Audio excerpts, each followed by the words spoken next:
రేయ్ 4 రోజుల నుంచి అక్కడ సోఫాలో బట్టలు పడున్నాయి. ఎన్నిసార్లు చెప్పాలి నీకు క్లీన్ చేయమని? అయితే ఒక్క నిమిషం వెళ్ళి క్లీన్ చేసి వస్తా. ఏంటి అలా ఉన్నావు? గొడవ పడదాం అనుకున్నావా? కొంచెం పడదాం అనుకున్నా. 4 రోజుల నుంచి అలా ఉంటే నువ్వే క్లీన్ చేసుకోవచ్చు కదా. నేనెందుకు క్లీన్ చేస్తా నీ బట్టలు? ప్రాబ్లం ఎవరికుంది? నీకుంది ప్రాబ్లము. వెళ్ళి క్లీన్ చేసుకోవచ్చు కదా. ఎప్పుడు నాకే ప్రాబ్లం ఉంటుంది. ఇంటికి ఎవడన్నా వస్తే ఆ సోఫాలో ఆ బట్టలన్నీ చూస్తే ఎంత చండాలంగా ఉంటుంది. ఇంటికి ఎవడొస్తాడు? మన ఇంటికి ఎవడొస్తాడు? ఇప్పుడు ఎవరైనా వచ్చారు సార్ మన ఇంటికి? ఒకవేళ వస్తే నేను అయినా సరే అంత ఖర్చు పెట్టుకుని నీ సోఫా కొనుక్కున్నది ఎందుకు? నేను ఇవాళ అక్కడ కూర్చొని డిన్నర్ చేస్తా. డైనింగ్ టేబుల్ ఉంది కదా, డైనింగ్ టేబుల్ ఏం చేస్తావు? పూజించుకుంటావా దాన్ని? ఇప్పుడు ఏమైంది?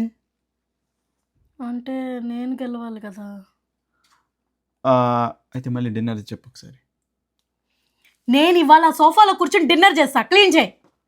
సరే అయితే క్లీన్ చేసి వస్తా. ఒక్క నిమిషం వెళ్ళి క్లీన్. ఒక్క నిమిషం ఈ మెయిల్ పెట్టేసి వెళ్ళానా? Yeah okay. మన ఇంటికి ఎవడొస్తాడులే ఇప్పుడు చేసుకో.